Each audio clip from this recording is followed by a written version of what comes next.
What we're looking at doing in this video is creating this little Christmas sign here that's personalized with your family's surname at the bottom. Or you could change any of the sign at all. You could add in little symbols and so on. But how we do this is using a program called Photopea. So this here is Photopea. Photopea is a free version of Photoshop. It's a little bit more basic, but for all intents and purposes, it does what we want most of the time. It does have ads on the side, which again, tiny little negative for what great kind of things you can create with it.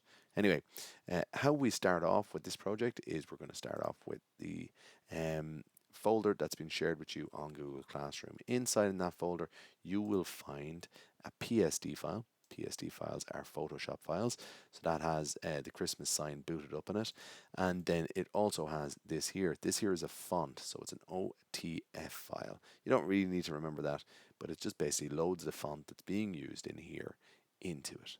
So let's have a look at how it all works. So what we're going to do is we're going to start off by taking the Christmas at the file that we've just downloaded, the Photoshop file. We're going to drop it into Photoshop. Once we drop it in, you can see the Christmas at the, and all of that here is editable. How we edit it is through a series of layers.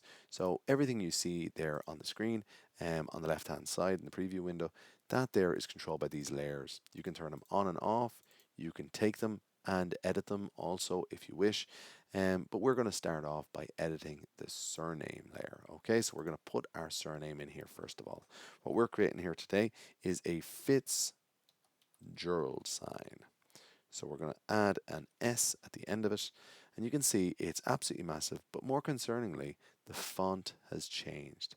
So what we want to do is get the font back to being the same. And this is why you had to download the font as well as this file. So how do we do it?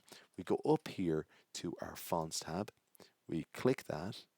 We hit load font. And here we get to import a font. Where you downloaded it, it should appear in your downloads. I'm not sure what your setting is on your computer, but most likely it'll be in your downloads. What we're going to do is hit that cream cake bold font. We're going to press open. We'll then press OK to that message. And now you can see the font that we're using is back to what it was before. Now, our text is still a bit too big. So what we could do is we could go up here and we could resize this if we wished. If you hit this little toggle button, the toggle unfortunately only goes from 1 pixel the whole way up to 150. We were working at 800. So instead what we're going to do here is reduce it down using our keypad. We'll try 700. 700 looks fairly decent to be honest, so I'm happy enough with that. And I'm going to press OK on that. Now, there is a Christmas tree, a star, and a couple of other little stars in the way. So I'm going to turn those off using these layers here. This one here is called the Christmas tree layer. I'm going to turn it off. This one here at the bottom right star, I'm going to turn that off. The star apostrophe. Now the apostrophe is needed because what it does is it basically takes the place of the apostrophe. It's the star that takes the place of the apostrophe that should be between the D and the S. So what we're going to do here is try and move this. In order to be able to move something, an object, you have to turn auto select off. You could leave it on, but it's a bit of a headache, so I'd always turn it off. And I turn this one, most importantly, on. So transform controls basically brings up this little frame. I'm just going to click it again so you can see, keep a watch on that little star down there, and you can see the frame appears and then disappears. We want that frame appearing. We can then drag that little frame along here. So you drag it by clicking anywhere within the square as long as it's not this little square here. Do not click that square. It won't do anything bad, but it just won't move. So we're going to move that up into position where an apostrophe should be, and then we're going to go up here to these corners and we're going to resize it. Okay, and you can see here that we're keeping the proportions steady as we're doing it. That's pretty nice, but if you wanted for your one to rotate, you just go outside of the corners and you'll get a little angle arrow, and that there rotates it. I'm happy enough with that. It creates a bridge from the S into the hoof of the reindeer and also into the D, which just provides a little bit of extra strength.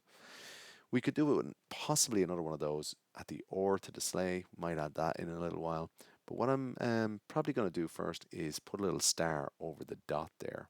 And that would basically create a bit of strength between the roof of the F and also the bottom or the top of the I. So that star is controlled over here on the star surname, which is being used for the letter I on Tig. And I'm going to just drag that on across here. Now, this one here, we're going to resize again, make it a bit smaller. But what you can see is it becomes a bit muzzled, or muddled, should I say. And the reason it becomes a bit muddled is because we've still got the dot in the background. So we're going to have a look at deleting that in a little while. But just for now, I'm just going to finish off that star to what I think it should more or less be, and then zoom back on out. How I'm zooming in and out here, by the way, is I'm holding Alt on my keyboard. It's right beside the spacebar, just to the left of the spacebar, and then scrolling in with the wheel of the mouse.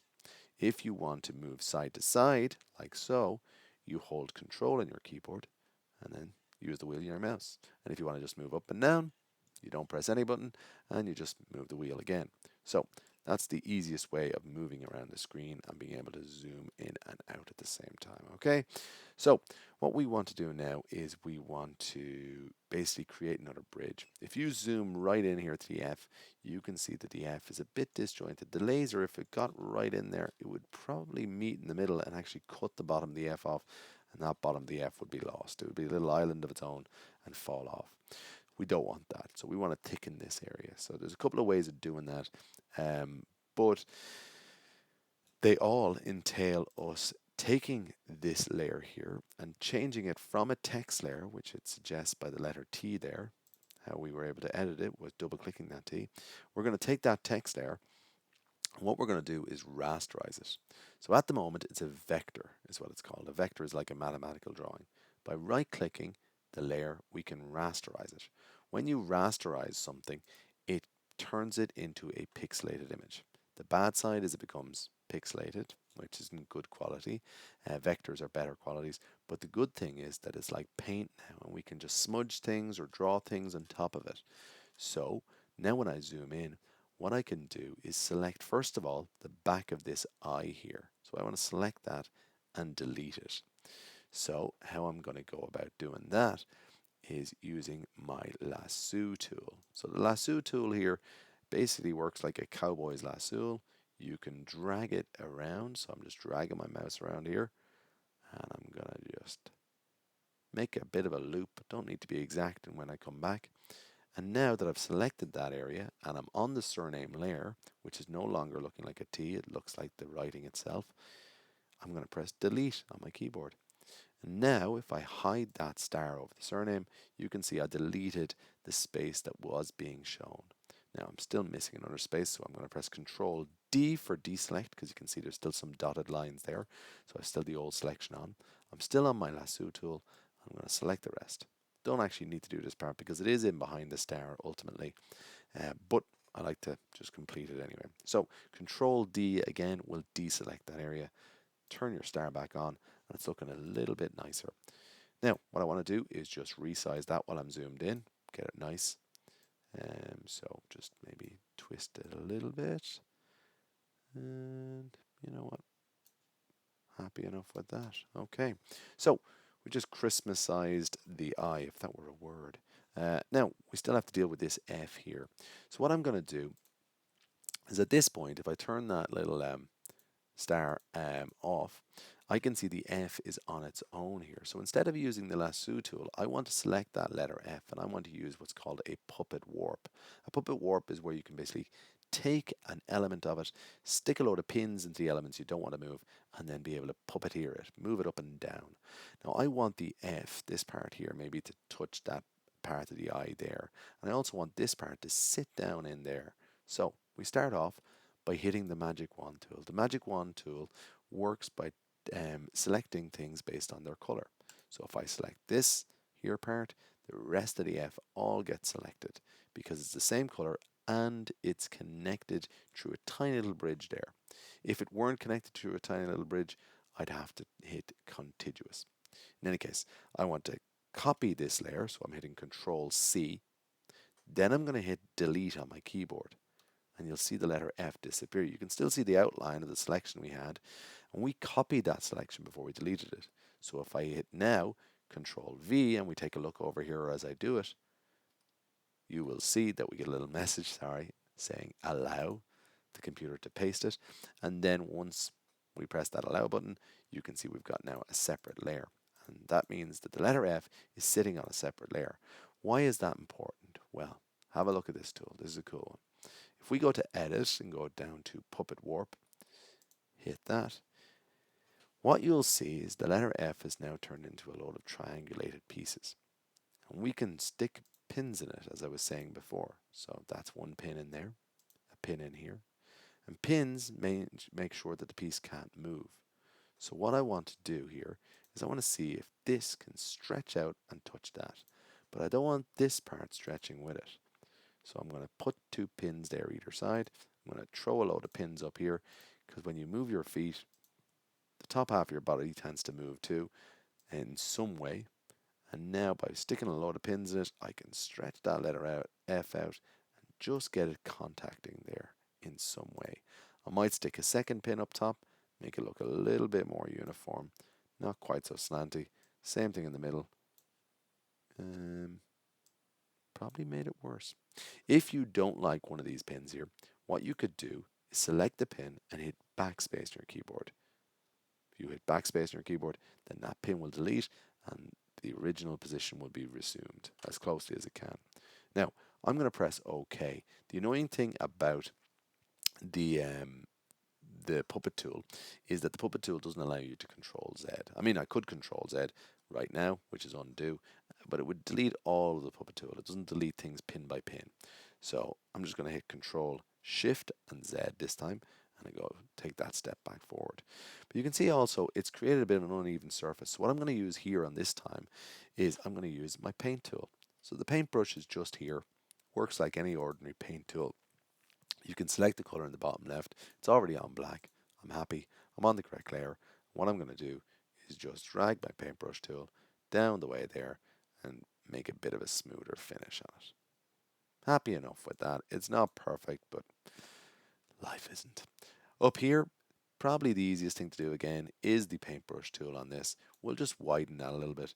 I'm just going to try create a straight line down here and curve a little at the end so it fades. So I'm happy enough with that now. If I zoom out, I can see that's bridging in there. I do have a bit of a gap there, so the letter F isn't clinging on there. So what I'm going to do is I'm going to move this up. Now it was before, but that goes to show you that puppet tool. That puppet tool will move your model ever so slightly, so just be careful of that. We're still on layer 1. I have to go to the move tool, and now just creep it up the way, and we're back in contact. Okay, so that's really important for the laser to have strength. We're going to turn the star back on. Things are still in contact there. That's looking okay. And what else do we need to do? Don't think there's much else really. I might want to center that Fitzgerald. So what I'm going to do is select these again, because it does look a little bit off center since I moved things. Just reposition it and then make sure that we're still in contact in positions. Move it up a little bit. Yeah, I'm happy enough with that. Okay, so what we're going to do now is move on from Photopea. So in order to get out of Photopea with this and make it into a DXF file, which is like a drawing file, we first need to take it from being a raster into being a vector. So we are going to select all the layers by choosing the bottom one, then choosing the top one, right clicking. I held shift there in between, by the way, so once more, sorry. Say we choose the top, hold shift on your keyboard, choose the bottom, right click and press merge layers. Apologies, merge layers. Now they're all condensed down into one layer. What we want to do is go to image and vectorize it. Vectorizing it turns it back into a mathematical drawing. Doesn't look like there's much of a difference, but if you zoom in, you can see on the right hand side we've got nice smooth lines. On the left hand side, that's our original image as is. It's a raster is what it's called. It's a pixelated image. So this here is much smoother. It's what a laser needs to run along. So I'm going to change up here, up top left. The only thing I need to do is change that to 2 colors. Once you do that, you zoom out. Looks like there's no difference. If you're happy, you press OK. Now you can see there's a bit of a blue outline around the whole drawing. If you turn that layer off, you can see that blue outline is all that remains. That there is the path the laser is going to take. But in order for us to export this, we need to keep that black layer turned on. Otherwise, our drawing would be empty. So we're going to go to File now, and what we're going to do is export it as an SVG. Ultimately, we want to make it a DXF, and DXF does exist here, but DXF is crap in Photopea. For whatever reason, don't know what it is, it doesn't work. So we're going to hit SVG here instead. SVG is a scalable vector graphic. What we want to do is we want to hit add raster graphics and we want to save this. So once you've saved it, it's going to ask you for a name. I'm just going to name it, I don't know, well, I suppose Fitzgerald's. Wouldn't that make sense? So we have saved it as Fitzgerald's and it's sitting here. But an SVG is actually no good to us. We still need it to be a DXF. So at this point, I'm going to go to Google and I'm going to go SVG to DXF. We type that in, hit the first one that appears there, Cloud Convert, and we're going to try this. Some of them work better than others, a bit like Photopea doesn't work very good for it. They can be hit and miss. Also, you can run out of credits on these, especially if you're using a school system. In any case, we want to take that file, drag and drop it in here, hit convert. Shouldn't take too long to convert depending on the size of your file and the speed of your internet connection. We hit download, and now we've got the DXF sitting up there. Now, depending on your computer, you might have a program on it that can read those, but what we're going to do is we're going to bring it on into Onshape. So I'm going to keep working in this same file. I'm just going to create a new part studio. Once I've created that part studio, I'm going to import. So I hit that little plus button, hit import, and now you can see that DXF there. That's the one I want. I'm going to import it into this part studio. You can see it should appear along the bottom. It's sitting there. But what I want to do is bring it in here and actually extrude it. So we're going to bring it in here. We're going to select one of the planes. Doesn't really matter which plane because we're not joining this whole thing to anything. We're going to press N on our keyboard to look normal too. We're going to hit P on our keyboard to hide the planes. And then what we're going to do is we're going to hit DXF. So this button here. This here will bring up the DXFs that exist inside of the part studio. We just brought in the Fitzgerald's. The Mangans is the old one.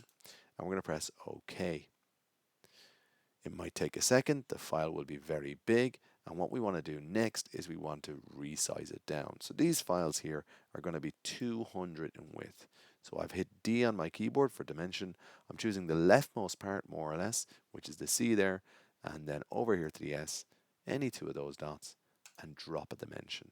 That dimension I want to make it 200. Press OK on your keyboard, or enter should I say, and you'll see it will all resize. You cannot add a second dimension to DXFs. If you did, the whole thing would pull all of these individual lines apart. So you only get one chance at dimensioning it. So just be very careful of that. Once you've dimensioned it, you're going to hit extrude. At this point, you can kind of go to a 3D view. So right click and rotate. And it will take a second because there's so many nodes in this here drawing. It's going to take a second to load. You can see here the automatic default is 25. We're going to change that to 4 because that's the timber we're using. And now we'll get a picture, an accurate enough picture of what our sign is going to end up looking like. Any minute now. There we go. So you can hit OK on that, and that there's what it's going to look like. Once you're finished with that and you're happy, that's the right size. That's why we brought it in here. We're going to click the surface, then we're going to hit export as DXF. And now we're going to name it to our file name. So you hit format, DXF, you hit millimeters, make sure that's on, and name it after yourself. So Fitzgerald's, again, and export. Once you're finished with that, you're just going to drag and drop that into your classes folder. And that is that. Thanks for watching.